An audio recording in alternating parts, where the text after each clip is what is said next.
Les gars, j'espère que vous allez tous bien. Petite vidéo actualité Barça dans laquelle on va voir, ça y est, ça commence à se dessiner. Le possible parcours en Ligue des Champions du Barça. Évidemment, vous avez dû voir la nouvelle. Real Madrid, Manchester City. Je vois des Madrilènes se plaindre, on n'a pas de chance. Pourquoi nous, encore City ?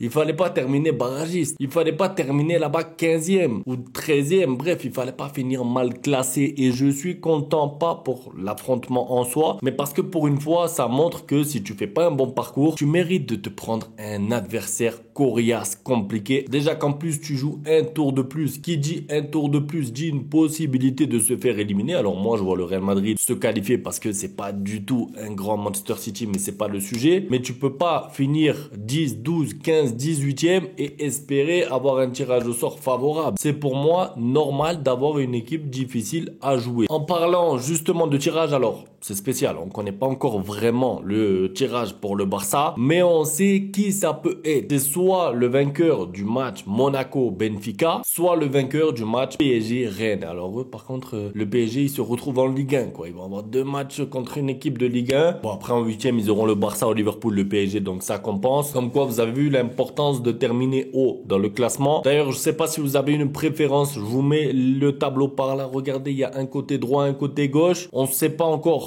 si le Barça sera à droite ou à gauche. Franchement, à gauche, c'est coriace quand même. Real, City, le PSG aussi direct en 8e. Pour ma part, si je devrais donner une petite préférence, ça serait à droite avec du coup en 8e de finale, soit Monaco, soit Benfica. Même si franchement, hein, ces deux équipes-là, Monaco et Benfica, ça a été presque les meilleurs face au Barça durant la phase de groupe. Monaco, je vous le rappelle, défaite là-bas, carton rouge Eric Garcia. Et Benfica, c'est une victoire à l'arraché sur la fin, mais tu prends quand même 4 buts là-bas. Donc, quoi qu'il arrive, ce sera pas un adversaire facile, mais c'est la Ligue des Champions. D'ailleurs, puisque je parle de tirage au sort, sachez que si le Barça avait gagné, le Real aurait joué contre soit le Sporting, soit Bruges. Comme quoi, peut-être que le 2-2 était... Non, c'était pas volontaire, je plaisante, mais c'est le destin, voilà, c'est comme ça. Il fallait pas que le Barça gagne, parce que si le Barça gagné, les autres équipes auraient fini du coup devant, pas devant le Barça, devant l'Atalanta, et du coup ça aurait un peu tout changé. Là, honnêtement, ça me convient comme ça. Bon, maintenant, je voulais parler de Lamine Yamal. Lamine Yamal, pourquoi? Pour son comportement. Alors, je vous mets ça là, regardez, apparemment, Lamine Yamal qui, après le match, était MVP, n'a pas accepté soit de parler à des enfants, soit de signer des autographes à des enfants. On sait pas exactement, mais apparemment, il y a eu un petit mécontentement, une petite attitude spéciale. On va pas dire mauvaise, on va dire spéciale. Pourquoi? Parce que Lamine Yamal, c'est un joueur qui commence à bouder de plus en plus selon le contexte, selon est-ce qu'il est sorti ou pas, selon le match. Alors moi, je comprends le mécontentement, tu veux gagner. Et d'ailleurs, c'est Hansi Flick qui l'a dit après le match. Il est allé parler à Lamine Yamal, mais...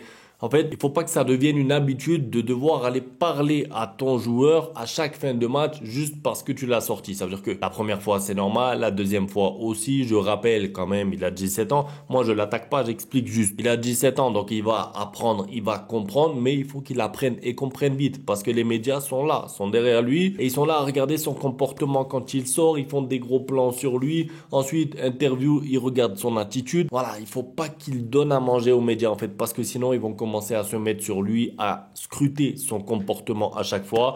Et à chaque fois qu'il sera pas content, à chaque fois qu'il sera mécontent, ça va faire des polémiques comme ça. Moi, j'ai pas envie de voir des polémiques sur l'attitude de Lamine Yamal tous les 8 jours, tous les 12 jours quand il est remplacé ou quand il gagne pas un match. Au-delà de ça, je sais pas pour vous, mais je trouve que c'était pas nécessaire parce que c'était le dernier match de Ligue des Champions.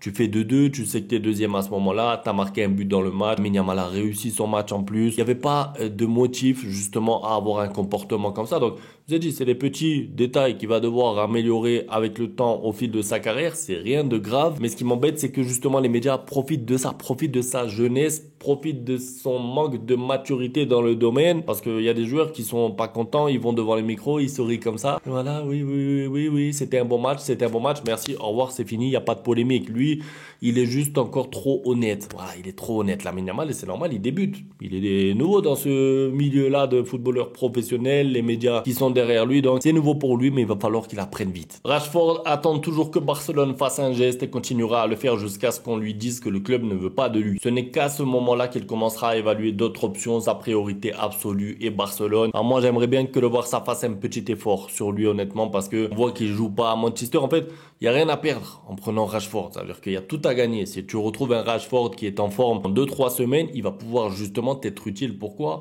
pour la fin de la saison, pour la Ligue des Champions, pour le Classico, pour plein de choses. Ça reste un joueur de qualité et j'ai vraiment envie de voir le Barça faire un effort. Si le Barça fait un effort et qu'ensuite Rashford ne peut pas ou ne peut pas être inscrit, donc c'est pas possible. Si c'est pas de la faute du club, c'est pas grave. Mais là, voir le Barça qui ne fait pas d'effort pour l'instant, laisse traîner, il y a des matchs qui se jouent. Moi, j'aurais bien aimé avoir un Rashford dans l'effectif actuellement. On va être attentif à tout ça. Dani Olmo devrait également être absent pour le match contre Alaves car il ne se sent toujours pas bien et il n'est pas prêt. Alors Dani Olmo, bon ben voilà, on est en février, on peut pas compter sur lui pour l'instant. Vous allez me dire c'est pas grave, la Ligue des Champions c'est plus tard, d'accord.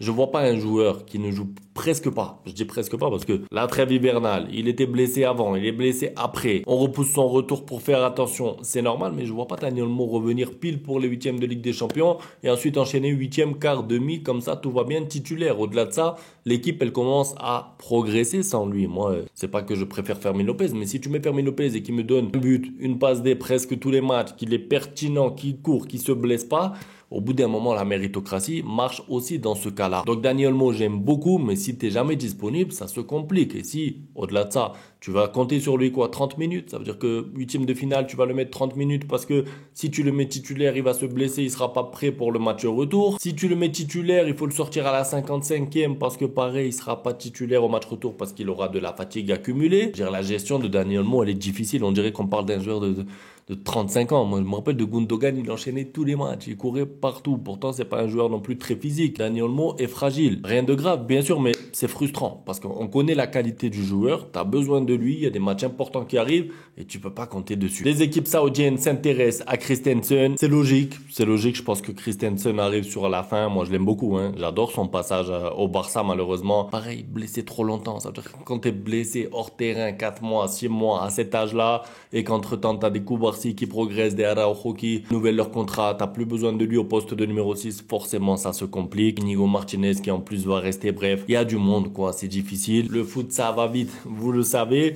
C'est tout pour la vidéo, c'était pour revenir un petit peu sur l'actualité. N'hésitez pas à me dire ce que vous pensez du tirage et quel match vous aimeriez voir. Barça-PSG, Barça-Brest. Bon, Brest, je pense qu'ils vont se faire éliminer par le PSG en aller-retour. Bref, je lirai vos commentaires. Merci à tous pour le soutien et à demain pour la suite. Ciao.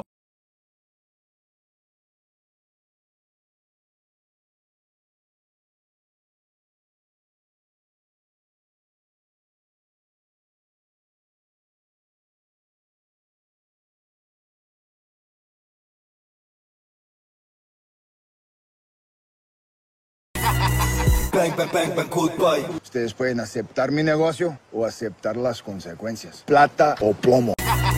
Bang, bang, bang, bang, goodbye. Ustedes pueden aceptar mi negocio o aceptar las consecuencias. Plata o plomo.